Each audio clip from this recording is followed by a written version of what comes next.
When police finally entered his apartment, they expected to find a missing person. What they uncovered instead would haunt an entire generation. Jeffrey Lionel Dahmer. To his neighbors, he was quiet, polite, a man who kept to himself. But behind the closed doors of his small apartment in Milwaukee, Wisconsin, something far darker was unfolding.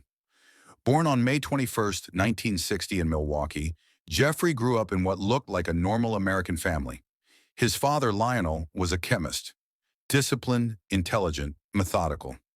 His mother, Joyce, was emotional and often ill, struggling with depression and anxiety. From the outside, it was an ordinary home, but inside, silence grew. As a child, Dahmer was noticeably withdrawn. Teachers remembered him as distant, the kind of boy who stayed on the edge of the playground, observing instead of joining in. After his family moved to Ohio, he became even more isolated. He rarely spoke.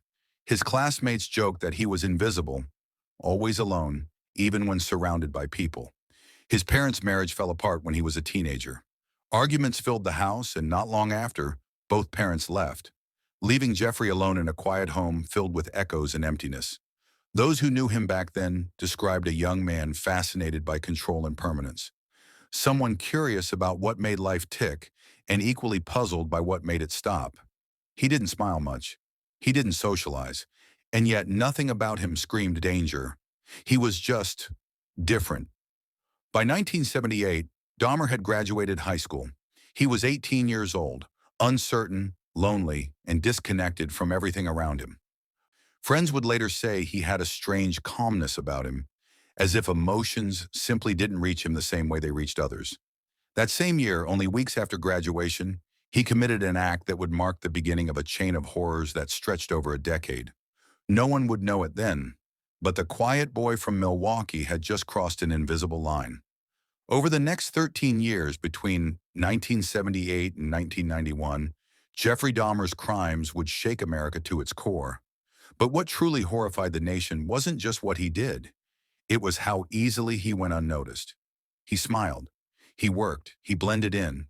A face of quiet normality, a story of horror hidden behind closed doors.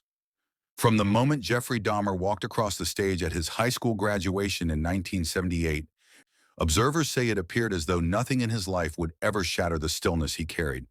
But just weeks later, something changed. A hitchhiker flagged down at dusk, a ride home, and the silence he carried would turn into something far darker. Back in Milwaukee, Dahmer moved into his grandmother's house. On the surface, he seemed to pursue normalcy. College classes, a part-time job at a sandwich shop, and late nights spent quietly watching TV. Yet beneath the ordinary, a pattern was forming.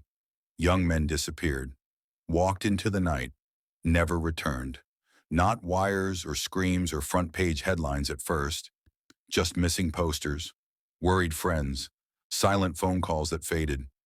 In 1990 and 1991, in a small apartment Walsh rented at App 213 on North 25th Street, the neighborhood began to sense something wrong, a smell. A quiet door opened late at night, a young man seen entering, never seen leaving, a friend who noticed photos on a shelf. Only later did police learn what they showed. Still, Dahmer remained unseen by many investigators. The Portland police questioned him in 1988 but thought he was harmless. A taxi driver once drove him to a bar where a man was being hauled off, but no alarm was raised. And then, the moment that cracked the case wide open. On the evening of July 23, 1991, 31-year-old Tracy Edwards flagged down a yellow cab in fear. He had escaped from an apartment he described as his own prison, with a man who was supposed to be harmless. He told police what he saw. He spoke with shaking tears and unanswered questions. When officers entered apartment 213 that night, they were greeted with a scene that shocked even the most hardened detectives. Evidence of life turned into evidence of horror. The little photos, the acid-filled barrel, the quiet closet. It was the moment where the facade ended and the truth began. Investigators discovered the organized chaos hidden behind Dahmer's calm face. Each piece, the photos, the lures, the concealments, revealed a cunning mind at work. And in Milwaukee, a city known for Midwestern normalcy, the monster they never suspected was standing next to them. The story of Jeffrey Dahmer had shifted from missing persons, unanswered calls, and quiet suspicion to a full-scale investigation into evil masquerading as the everyday. When officers from the Milwaukee Police Department stepped into apartment 213 on that humid July night in 1991, they expected a simple follow-up, a routine welfare check, but what they uncovered would stun not only the city, but the world. Inside the small one-bedroom apartment, they found a space that looked almost ordinary. A couch, a fish tank, a stack of movies, the faint hum of an air conditioner. But beneath that calm surface, investigators began noticing inconsistencies, items that didn't belong, an unnatural odor that lingered in the air. As they searched further, they discovered something else, something that turned their professional detachment into disbelief. The evidence revealed the scale of Dahmer's actions. What he'd hidden in plain sight was no impulsive madness. It was methodical, deliberate, and disturbingly organized. Dahmer was arrested quietly that night. There was no struggle, no shouting, no desperate attempt to flee. He simply said, almost calmly, "For what I did, I should be dead." That single sentence marked the moment when America realized that beneath the mild manners and soft-spoken tone had lived one of the most calculating serial offenders in modern history. As detectives pieced together the evidence, they found photographs Dahmer himself had taken, each one documenting a crime in chilling precision. They found tools, containers, and notes revealing a pattern that spanned 13 years. Every new piece of information pushed investigators deeper into the dark psychology of a man who seemed ordinary, until you looked closer. The revelation didn't just expose Dahmer's actions, it exposed failures in the system. Moments where he had been caught and released, reports ignored, complaints dismissed. In 1988, a young man escaped from Dahmer's control and ran for help. But when officers arrived, Dahmer's calm explanation convinced them it was nothing serious, and they let the boy return with him. That decision, later revealed in court, would haunt those officers for the rest of their lives. The public wanted answers. How could this happen for so long without anyone noticing? How could a man work a regular job, attend family dinners, and yet live a life of unimaginable horror right next door? Experts pointed to something deeper, a pattern of manipulation. Dahmer knew how to appear harmless. He learned how to sound polite, how to blend in. He didn't chase suspicion, he avoided it through calculated charm. And in that revelation, in the unmasking of an ordinary face hiding extraordinary evil, society was forced to confront a question that still echoes today. How many others hide in plain sight? When news of Jeffrey Dahmer's arrest broke, it wasn't the name that froze America. It was the faces of young men and boys who had once been sons, brothers, students, friends. Faces that vanished quietly without anyone realizing they were all connected. For years, families had searched, posting flyers, calling hospitals, pleading for answers that never came. Now they were getting those answers, and they were unthinkable. In Milwaukee's small neighborhoods, the mood shifted from disbelief to grief to anger. People gathered outside Dahmer's apartment complex, some praying, others weeping, others unable to comprehend how a quiet man could cause such devastation. One mother said through tears, "I prayed every night for my son's safety. I never thought the danger was living next door." Across the country, psychologists and criminologists began dissecting the case. How does someone like Dahmer exist in plain sight for so long? How does a person so outwardly calm, so polite, hide such a devastating double life?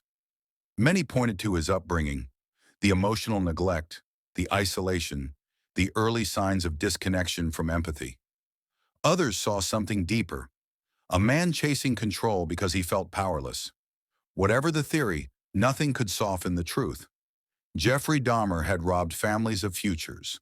In the courtroom, the weight of his actions wasn't measured just by evidence. It was measured in tears. Each testimony from a grieving family became a mirror reflecting society's failure to protect the vulnerable. The pain was raw, but so was the determination to make sure this never happened again. Journalists called Dahmer a monster, but in truth, that word made the story easier to process. Because monsters, we believe, are rare, distant, inhuman. But Dahmer wasn't hiding under a bed or lurking in shadows. He was walking among us, smiling, shopping, working. And that realization forced a painful reflection. That evil doesn't always look like evil. Sometimes it looks ordinary. Sometimes it looks polite. Sometimes it smiles. For Milwaukee, the city itself became a symbol, not of horror, but of lessons painfully learned.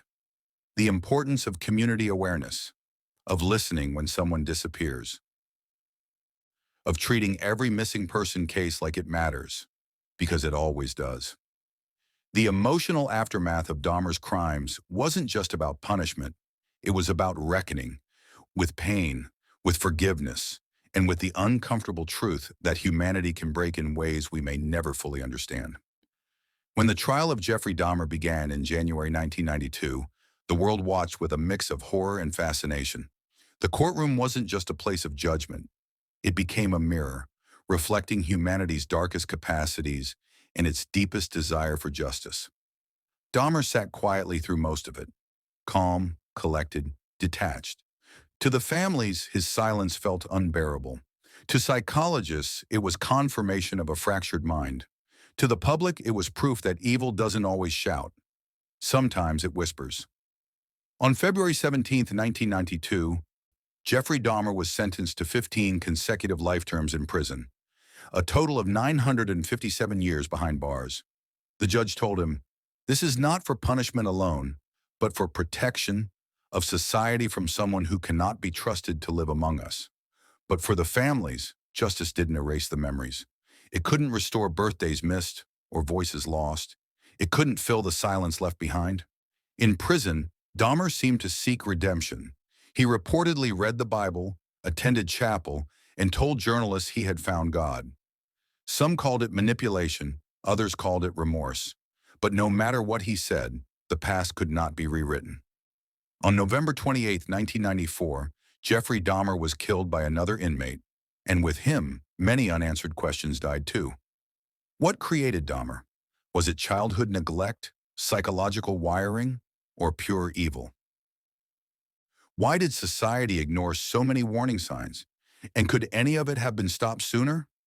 These questions remain, not just for experts, but for all of us, because every story like this challenges us to look closer, at our neighbors, at our systems, at ourselves.